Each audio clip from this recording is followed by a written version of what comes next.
Mark Berman said, Stephon, what happened tonight?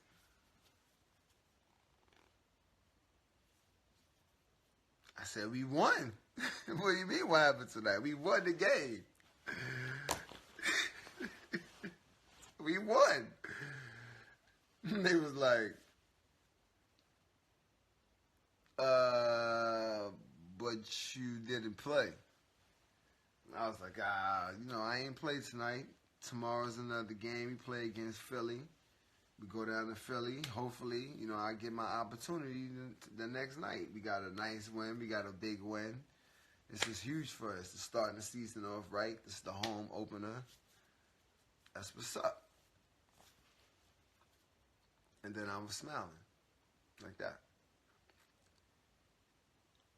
And then nobody wanted to ask a question. I said, well, all right, I'm about to go. No, wait. Don't leave yet. We want to ask you some more questions. I said, look, I'm here to do, exactly what my job entails of and what I'm here to do, and that's play basketball. And I'm not here to do nothing else. So I'm not gonna, I don't know what he's thinking. Whatever he's thinking, you guys can go speak with him and you can go ask him what he's thinking. Maybe I'll find out.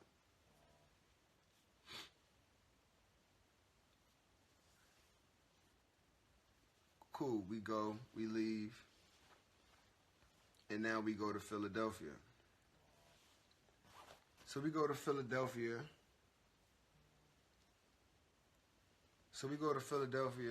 And I sent Mike D'Antoni a message. I said, we need to talk. We need to figure out what's going on, blah, blah, blah. He said, yes, Steph, we do need to talk. Because after the game, he got bombarded with a bunch of questions about me playing opposed of winning the game. Like, y'all know I brought Chris Duhon here. They're like, yeah, we know. Okay, that's basically how people were looking. And I was like, this guy's getting caught in the middle of it, Chris Duhon, because this is above his level. And everybody know it. And he know it too.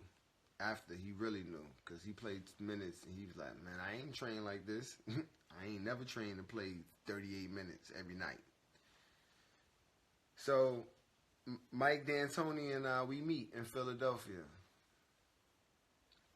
Long story short, we come to an agreement that he was going to allow me to put street clothes on.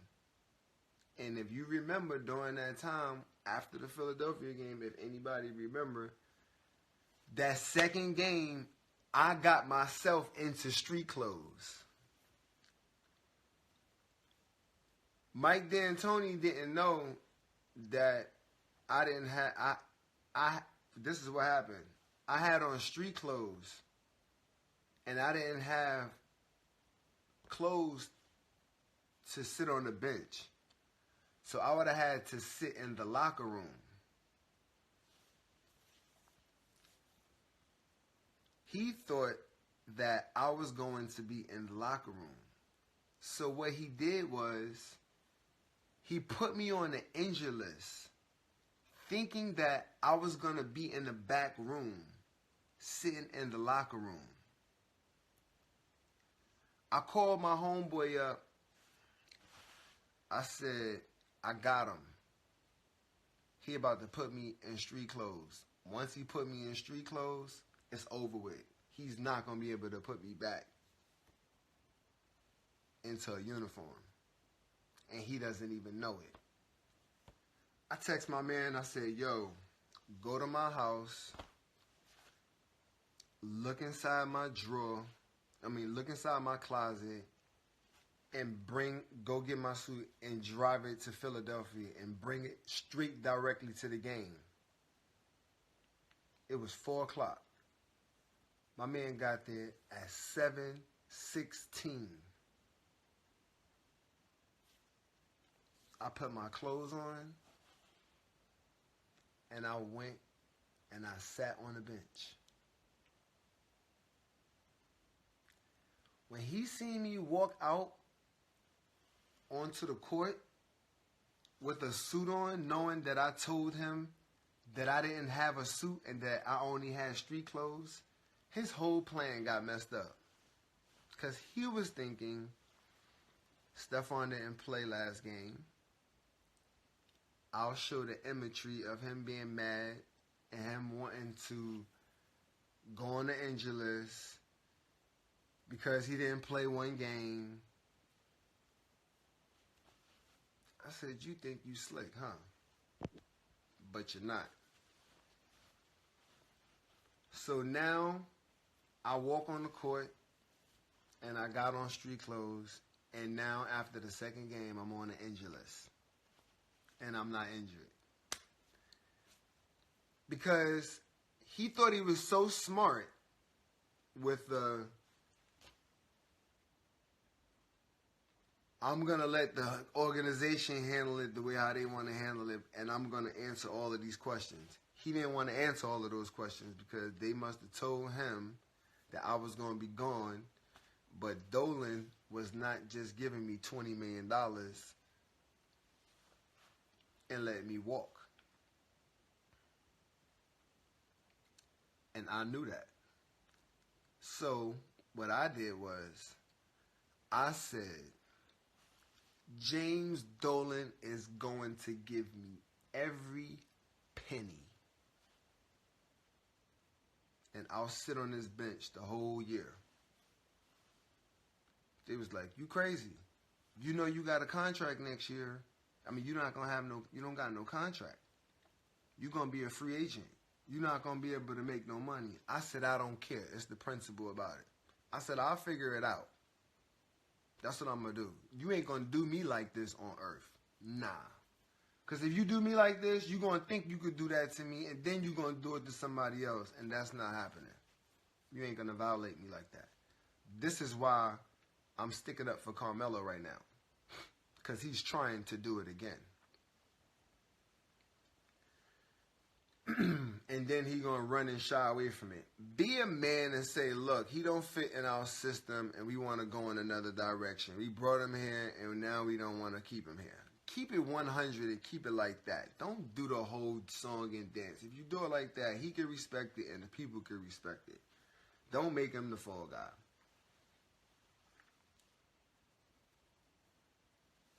So now, after the game, we lose. And now he got to answer questions about the loss. And he got to answer questions about me being in the suit. Which means I'm on the injury list. So now he's pulling his damn hair out right now. Yep, this is what happens when you come to New York. And you get involved. And you don't know what you're getting involved in. So now,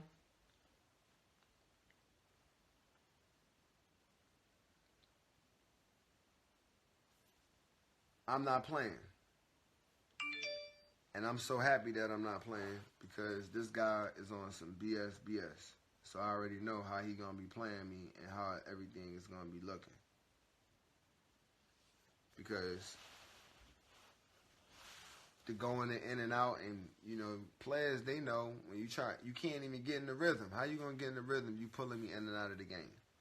Come on, I seen it happening before with other players while I was on the court, keeping the A1 and telling the coach like, "Yo, how we gonna catch a flow with?" You know, they used to get mad at me for speaking my mind. I don't care. We trying to win. Everybody should be able to speak their mind. You don't gotta agree. Cool.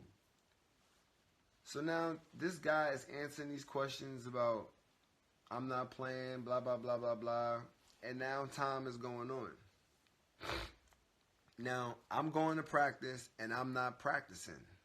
I'm not getting no practicing. Basically, the guys that are playing, Nate Robinson, Jamal, Chris Duhon, and I don't know who else was there. I think that was it. Those are the guys that are playing. In practice. So, I don't know if you guys remember, we had a back-to-back game. We played Cleveland and Chris Duhon and No, who got hurt? Oh, Jamal got hurt and Nate Robinson got hurt. Both of them got hurt. One got hurt, and then the next one got hurt. And now it's only Chris Duhon and Quentin Richardson. Quentin Richardson is not a point guard. He can't dribble the basketball. So he was inferior about me not playing because all of a sudden, Mike D'Antoni comes to me and asks me, do I want to play? Guess who we were playing against? We were playing against the Pistons, against Allen Iverson. This dude I didn't practice for over 3 to 4 weeks. This dude tried to ask me, did I want to put on a uniform after no practice and play against Allen Iverson? I said, what kind of setup is this? I said, this is the ultimate setup. You want me to get on a court against the Pistons? Against Allen Iverson after he just had like 39 or something like that? Really? And I ain't practiced, and you know I didn't practice? Everybody know I ain't practiced? I said to him, what happened in Philadelphia and what we spoke about when you said that we're going in a different direction? You remember when you said that to me? And I said to you, no problem, it's cool. I just want my money, and then I can go. He said, that's what we want. We want you to get your money, and you could go. You know how much money they wanted to take from me out of my $20 million that they owed me? So Dolan wanted to go in another direction, and he wanted me to give him money back so that I can basically buy my way out so I can play to go make more money that year. I said, nah. I'm not going to do that. They said, what do you mean you're not going to do that? I said, you're going to give me every dime, every penny, every dollar, all of it, you're going to give it to me. I'll take it in pennies too. Ooh, they got mad when I said I'll take it in pennies. I said, because we signed the contract, and for what I know, that contract is valid, and it says you owe me $20 million if you don't want me to play here anymore. You could cut the check, and then I can leave, and nobody's going to have no hard feelings. Boom, we just go on with our lives. I said, no. You said we was going in a different direction. That's what we're going to do. These are the words that we used. I said, that's what we're going to do. We're going to keep going in our different directions. And he looked at me, because now he don't got no guard. It's just the guard he brought here, Chris Duhon. And he know he can't play 48 minutes, and he damn sure not putting the ball in Quentin Richardson's hands. So what does that mean? Allen Iverson is about to have a scorch, right? One, he playing against who he playing against. Two, it ain't no other guards. They're going to be tired as hell. I'm sitting on the bench like, are you serious? People looking like, yo, why you not playing? I'm not even talking. I'm just looking at the game like, I'm just waiting for the time to just go down. And that's it. Then on to the next move.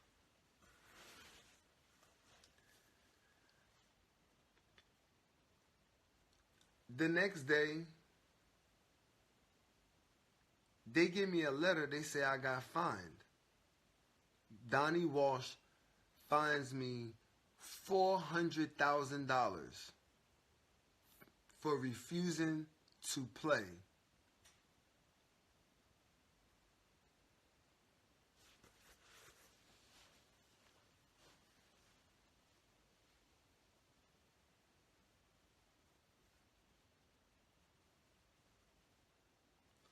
I said, hold up. Hold up. I haven't played the whole year. I haven't practiced. I haven't done anything. Are you telling me you want me to go on the court and you want me to hurt myself? You guys said you was going in another direction. Basically, I don't even have to come. 2 guys get hurt the night before. We fly out right after the game to go fly to Detroit after we play in Cleveland. We pack up right after the game and we go to the airport and we fly to Detroit. Now, it's the same flow. Now, it's morning time, and then I get this phone call about Dan Tony talking about, do I want to play? I said, first of all, you asked me a question, and you said, do I want to? So you gave me an option. So now that I have this option, I can refuse if I want to refuse, whether if I say yes or if I say no. I can say yes and play, or I can say no. I chose to say no, one, because you said you was going in another direction. You were playing Chris Duhon in front of me. You thought that he was better than me. 2, I haven't practiced and I haven't played, and I would never play myself and get on the court and play against Allen without practicing or playing. I'm not stupid. I know a little alien when I see one, and he's one of them. So now you want me to go on the court and get embarrassed. That's what you're trying to make me do. You're trying to get me embarrassed. First you try to set me up with the whole and with the Sixers at the Sixers place, with having me sit in the back after we just now had me sitting on the bench while everybody like, oh my God, Stephon Marbury is not playing. Now you gonna put me on the injury list, and then you know I don't got no suit, so you think I'm sitting in the back. And then you see me walk on the court with a suit. You got mad. Because I played the chess move on you. I let you think what you was thinking. And then I told you what was up. Kind of like what I've been doing the last 15 years with the internet. Well, sorry. Associated Press and then Twitter, then all of the other stuff. You got to know how to utilize the platforms. Remember, I wasn't the regular kid that came up playing basketball back in the days. I was really the best 5th grader all the way from 5th grade all the way to 12th grade. And can say it, and cock with it, and was busting all of their ass. So I really can say that. So can you imagine how people tried to treat me? I told you Georgia Tech sent the private plane for me to come to their college. Just so I can go to their school. So it's just different levels to it. But I know that a lot of people don't know, which is cool and it's understandable. I'm not no herd when it comes to the basketball court or off the court on it. My brothers played, and I'll say it again. My oldest brother played for University of Georgia. My next to the oldest brother played for Texas A&M. All big-time schools, highly recruited players. So, and then I'm coming below them. So imagine all of that information that I'm receiving. It's a lot. And then I can play. So when Dan PHONY decided to act up and play himself the way how he played himself, by trying to make it seem like I refused to play when I didn't refuse to play, I'm confused about that. Because why would you lie as a man? What you lying for? If you already said that I wasn't playing, and you obviously it was clear that I wasn't playing, because I wasn't playing. So we know you were going in another direction. How did I refuse to play when I wasn't playing? It was a setup to take my $400,000. Why?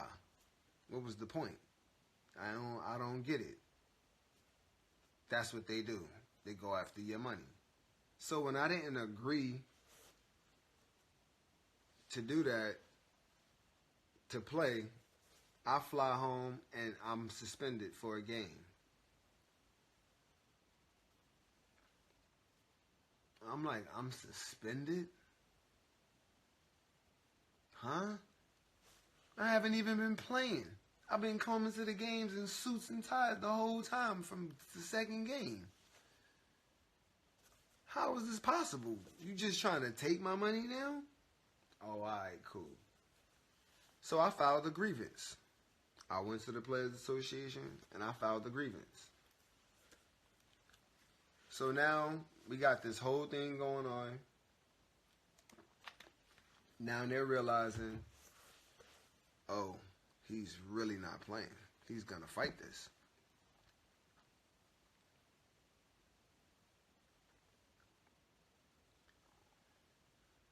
Now, we get to the point now where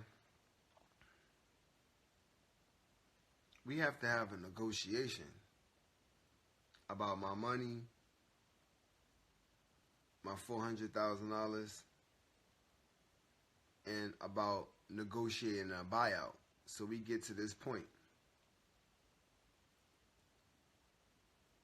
We had a meeting at, I think it was at, either it was 10 or 11. At 10:11 or 11:11, I was walking out of the door. We got in there, we sat down, they introduced, they did their little BS, all of that. That took around 6-7 minutes. After that, they started going into talking about what they wanted to talk about, and then they went into the number on how much money they wanted to get back from us to get out of a buyout. I said, first of all, we're not even talking about the buyout. I want my $400,000 back first. It's been effed it. I don't care about this. I'm just telling the story. This is for Melo. I told you. 2 statues. Museum. Monuments. This is an old story, dude. This is an old story. Look where we are right now. Look what kind of basketballs we got right now. Basketball's not even the same no more from when we was playing 10, 12, 15 years ago, whenever. You made me lose my train of thought. So now, I'm sitting inside the room,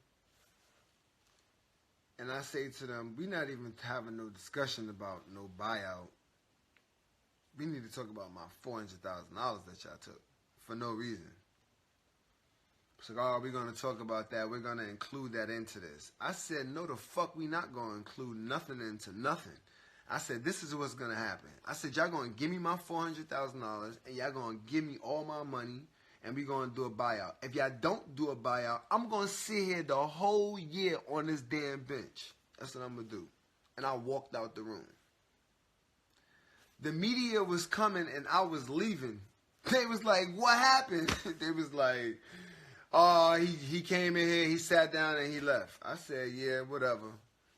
That's y'all side. There's 3 sides to the story. My side and there's the truth. So we went right back to doing what it was that we was doing. Me sitting on the bench, blah, blah, blah, doing all of that. And me not playing. Dan PHONY, he tried to pull 2 moves and he struck out on all of them.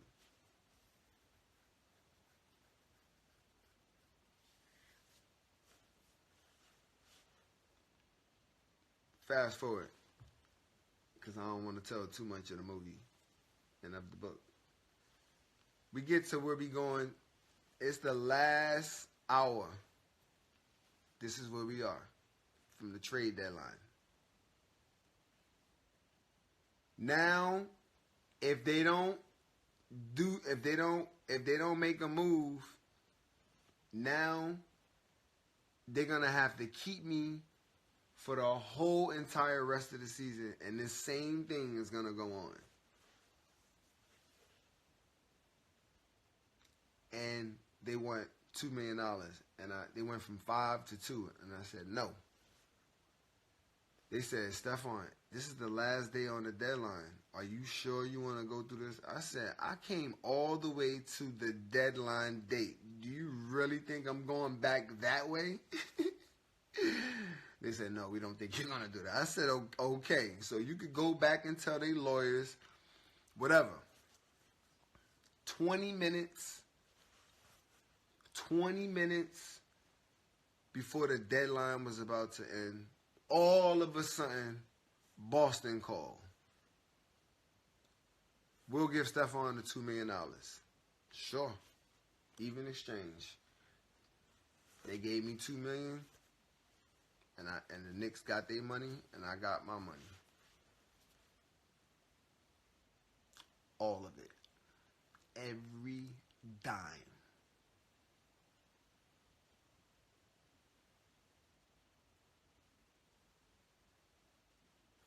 I got a problem with these dudes that get these jobs. They go to one team, the Knicks, the Lakers, Houston Rockets, all of these teams this coach has coached at, Mike D'Antoni. I just be wondering, in Phoenix, the top franchises, I be wondering what his phony ass got. Because he's a phony ass dude. The smile in your face, with the mustache go up, but so many things on the mind. And now you're trying to play Carmelo. It's a perfect candidate. What's good, y'all? It's King Tise. Welcome back to Throughout the Association. And man, I cannot remember the last time I watched 30 minutes of somebody Instagram live, but I listened to every second of this Stephon Marbury story, and it was very interesting to hear and has some similarities to what Melo is going through right now with the Rockets. Now, last night, the Rockets announced that they're parting ways with Carmelo Anthony, but he's still on the Rockets roster, which really make no sense to me. I'm not sure why that is, but many people are discussing whether or not Carmelo's relationship with Mike D'Antoni and Jeff Bzdelik, the Rockets associate coach, affected his time with the Rockets. Not just his time, but how effective he was on the floor. Now, if you guys don't remember, Mike D'Antoni was Melo coach in New York, and Jeff Bzdelik was Melo first coach in Denver. Now, some are of the belief that these coaches, they aren't the biggest fans of Melo, and that has affected the way things. That may be the reason things have went how they went so far. Not to mention, I saw Stephen A. say that the Rockets got rid of Melo without even talking to James Harden or Chris Paul.